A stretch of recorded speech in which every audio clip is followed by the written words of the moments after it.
तो दोस्तों drama serial इक़्तिदार की नेक्स्ट आने वाली एपिसोड में आप लोगों को दिखाया जाएगा कि आखिरकार जब जिस वक्त मेहरूनिस अपने घर में जाती है तो प्रशांत बैठी होती है, माँ उसे प्रशांत देखती है तो उसके पास आती है, पूछने की कोशिश करती है और कहती है कि बेटा क्या हुआ, आप किस वजह से इतनी परेशान है। जब ये बात फ़ौरन मेहरूनिस सुनती तो अपनी माँ को कहती है कि माँ जी मैं कभी भी शादी नहीं करना चाहती थी वहाँ पर, लेकिन आप लोगों की ज़िद और अना की वजह से मैंने शादी की है, लेकिन मैं उस घर में खुश नहीं हूँ। ये बात जब यहाँ पर माँ सुनती है तो समझाने की कोशिश करती है, बार बार कहती है कि देखो मेहरू,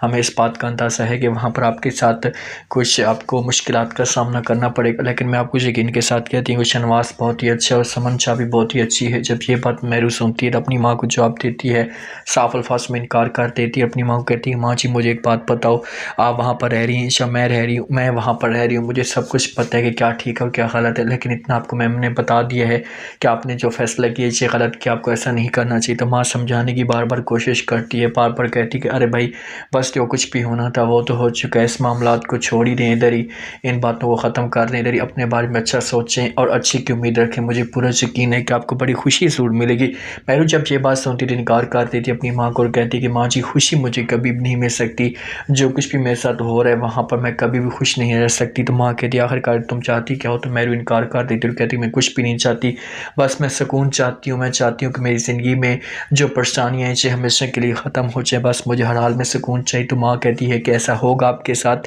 लेकिन आपको थोड़ा सा हालात का मुकाबला तो करना होगा, आपको वाक़यात का मुकाबला करना होगा, हर चीज़ आपको देखनी होगी, फिर जाकर सब कुछ ठीक हो जाएगा। मेहरू कहती कोशिश तो मैं अपनी तरफ से पूरी कर रही हूँ, अब आगे देखते हैं कि मेरी किस्मत में क्या है और मुझे क्या मिलता है। दूसरी तरफ आप लोगों को ये भी दिखाया जाएगा कि समन चाहती है आकर शनवास के साथ बात करती है, ऐसे मजबूर करने की कोशिश करती है और कह रही है तुम मेरी बात मानो और मेहरू के सामने बात करो, उससे अपना जो वो भाई की बात करो और भाई को निकालो, उससे बोलो कि गवाही दे। जब ये बात शनवास सुनते तो अपनी माँ को बार बार समझाने की कोशिश करता है और कहते हैं कि माँ जी मैं ये बात पहले भी आपके साथ कर चुका हूँ, अभी भी आपके साथ ये बात कर इनके साथ कह सकता हूँ कि वो इतनी ज़िद्दी और इतनी तेज़ और चालाक है, वो कभी भी ये बात नहीं मानेगी। अगर हमने उसके साथ इस सब बात की, हमें तरीके के साथ बात करनी होगी आगे से। समन शाह कहती कि फिर कौन सा तरीका अपनाना होगा वो भी मुझे बता दें, क्योंकि ये लड़की इतनी ज़िद्दी है, इतनी अपनी अना में पड़ी हुई है कि कभी भी हार नहीं मानेगी। तो आगे से शनवास शाह ये बात सुनता है तो अपनी माँ को समझाने की कोशिश करता है और कहते हैं कि आपको परेशान होने की ज़रूरत नहीं है,